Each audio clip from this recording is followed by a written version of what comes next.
नमस्कार। Okay classes के YouTube channel में आपका स्वागत है। आज के इस वीडियो में हम बात करेंगे 18 मार्च 2023 के इम्पोर्टेंट करंट अफेयर्स के प्रश्नों के बारे में। अगर आप किसी कंपटीशन एग्ज़ाम की तैयारी कर रहे हैं तो वीडियो को पूरा देखें और अगर पसंद आए तो लाइक करें, चैनल को सब्सक्राइब करना ना भूलें। बढ़ते हैं पहले प्रश्न की तरफ। प्रश्न है, हाल ही में 18 देशों के बैंकों को रुपए में व्यापार करने की मंजूरी किसने दी है? 4 ऑप्शन है, IMF ने, विश्व बैंक ने, RBI ने, SBI ने। तो इम्पोर्टेंट प्रश्न कि 18 देशों के बैंकों को रुपए में व्यापार करने की मंजूरी किसने दी? प्रश्न का सही जवाब हो जाएगा ऑप्शन नंबर 3, RBI ने, reserve bank of India. IMF इसका मुख्यालय कहाँ पर है? आपका वाशिंगटन DC में, अमेरिका की राजधानी वाशिंगटन DC में। अब देखो यहाँ पर बात किसकी हुई है? RBI की। तो RBI के बारे में कुछ इम्पोर्टेंट बात जो कि एग्ज़ाम में छप सकती हैं उनके बारे में बात कर लेते हैं। पहला है, RBI की स्थापना 1 अप्रैल 1935 को हुई थी। डायरेक्ट एग्ज़ाम में छप सकता है कि RBI की स्थापना कब हुई थी? 1 अप्रैल 1935 को। अगला है, RBI का राष्ट्रीयकरण 1949 में हुआ था। RBI के प्रथम गवर्नर कौन थे? Osborne Smith. प्रश्न आ जाए कि RBI के प्रथम गवर्नर कौन थे, तब तो आपका सही जवाब क्या हो जाएगा? Osborne Smith. लेकिन प्रश्न आ जाए कि RBI के प्रथम भारतीय गवर्नर कौन थे? प्रथम भारतीय गवर्नर, तब आपका सही जवाब क्या हो जाएगा? CD देशमुख। RBI के वर्तमान गवर्नर की बात करें तो कौन है? शक्तिकांत दास। अगला प्रश्न है, RBI का मुख्यालय कहाँ पर है? मुंबई में। तो स्थापना हुई 1935 में, राष्ट्रीयकरण हुआ 1949 में। प्रथम गवर्नर ओसबोर्न स्मिथ, प्रथम भारतीय गवर्नर CD देशमुख, वर्तमान गवर्नर शक्तिकांत दास और मुख्यालय कहाँ पर है? मुंबई में। अगले प्रश्न की बात करें तो RBI का वित्तीय साक्षरता सप्ताह की थीम क्या थी? तो प्रश्न का सही जवाब हो जाएगा गुड फाइनेंशियल बिहेवियर। अगला प्रश्न है, तीसरे एक्सरसाइज समुद्री ड्रैगन 2023 का आयोजन किसके द्वारा किया जा रहा है? भारत के द्वारा, अमेरिका के द्वारा, जापान के द्वारा, फ्रांस के द्वारा। वेरी इंपॉर्टेंट प्रश्न कि तीसरे एक्सरसाइज समुद्री ड्रैगन 2023 का आयोजन किसके द्वारा किया जा रहा है? प्रश्न का सही जवाब क्या हो जाएगा?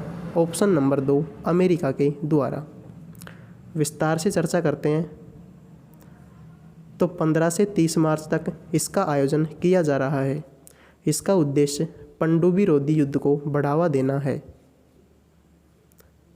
अगला प्रश्न और इम्पोर्टेंट प्रश्न कि एशिया के सबसे बड़े अंतर्राष्ट्रीय खाद्य और आतिथ्य मेले का आयोजन कहाँ पर किया जा रहा है? वेरी इंपॉर्टेंट प्रश्न और इसका सही जवाब हो जाएगा आपका नई दिल्ली में।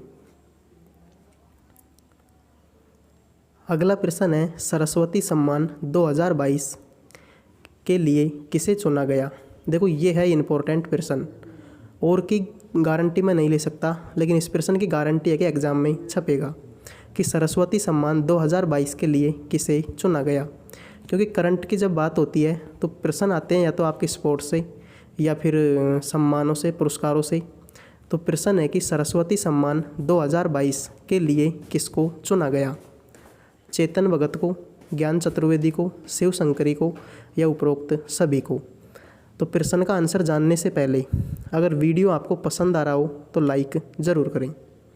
इस प्रश्न का सही जवाब हो जाएगा ऑप्शन नंबर 3, शिव शंकरी को। बात करें इसके बारे में तो शिव शंकरी को चुना गया तो उनकी पुस्तक का नाम क्या है? सूर्यवंशम। सरस्वती सम्मान की बात करें तो शुरुआत हुई थी 1991 में। किसने की थी? बिड़ला फाउंडेशन ने। पहली बार यानी कि जो सरस्वती सम्मान है 1991 में इसकी शुरुआत हुई थी। तो पहला सरस्वती सम्मान किसको दिया गया था? हरिवंश राय बच्चन को।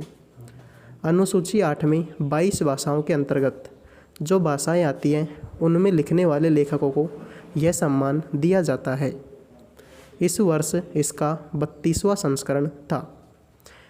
तो शिवशंकरी को चुना गया सूर्यवंशम पुस्तक के लिए। 1991 में सरस्वती सम्मान की स्थापना हुई और हरिवंश राय को प्रथम सम्मान दिया गया।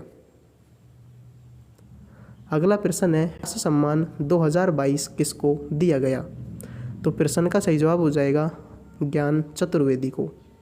सरस्वती सम्मान शिवशंकरी को और व्यास सम्मान ज्ञान चतुर्वेदी को। अगला प्रश्न है, हाल ही में किस देश ने औपचारिक रूप से मैकमोहन लाइन को मान्यता दी है? अमेरिका ने, जापान ने, रूस ने, पाकिस्तान ने। तो मैकमोहन लाइन को औपचारिक रूप से मान्यता देने वाला देश कौन सा है? Option number 1 America. प्रश्न का सही जवाब क्या हो जाएगा? अमेरिका। बात करते हैं मैकमोहन रेखा की, तो भारत और चीन के बीच में है। रेड क्लिफ रेखा भारत और पाकिस्तान के बीच में है। 3 बीघा गलियारा या फिर कॉरिडोर भारत और बांग्लादेश के बीच में है। पाक जल डमरू संधि जो है भारत और नेपाल के बीच में है। हिंडनबर्ग रेखा, एक बार एग्जाम में पूछा गया था कि हिंडनबर्ग रेखा किन 2 देशों के बीच में है? तो जर्मनी और फ्रांस के बीच में। तो मैकमोहन भारत चीन, रेड क्लिफ भारत पाकिस्तान, 3 बीघा गलियारा भारत बांग्लादेश, पाक जल डमरू मध्य संधि भारत नेपाल और हिंडनबर्ग रेखा जर्मनी और फ्रांस। अगला प्रश्न है, हाल ही में AI आर्टिफिशियल इंटेलिजेंसी भाषा मॉडल की नई पीढ़ी जिसका नाम क्या है? GPT-4 की घोषणा किसने की? तो किसने की? माइक्रोसॉफ्ट ने। माइक्रोसॉफ्ट के CEO कौन है? सत्या नाडेल। अगला प्रश्न है, हाल ही में जारी सिटी इंडेक्स 2023 में सबसे ज़्यादा महिला अरबपतियों की लिस्ट में कौन टॉप पर रहा? तो महिला अरबपतियों की लिस्ट में टॉप पर कौन सा देश है? अमेरिका। अगला प्रश्न है, 19वीं बिम्स्टेक मंत्री स्तरीय बैठक की अध्यक्षता किस देश के द्वारा की गई? किसके द्वारा की गई? थाईलैंड के द्वारा। अगला प्रश्न है, कौन सा राज्य चौथी महिला नीति पेश करेगा? तो कौन सा करेगा? महाराष्ट्र। महाराष्ट्र से एक प्रश्न आता है कि लोनार झील किस राज्य में है? तो लोनार झील किस राज्य में है? महाराष्ट्र में। अगला प्रश्न है, कहाँ भिखारी मुक्त शहर पहल की शुरुआत की गई? भिखारी मुक्त शहर, इसकी शुरुआत कहाँ पर की गई? नागपुर में, जो कि किसके लिए फेमस है? संतरों के लिए।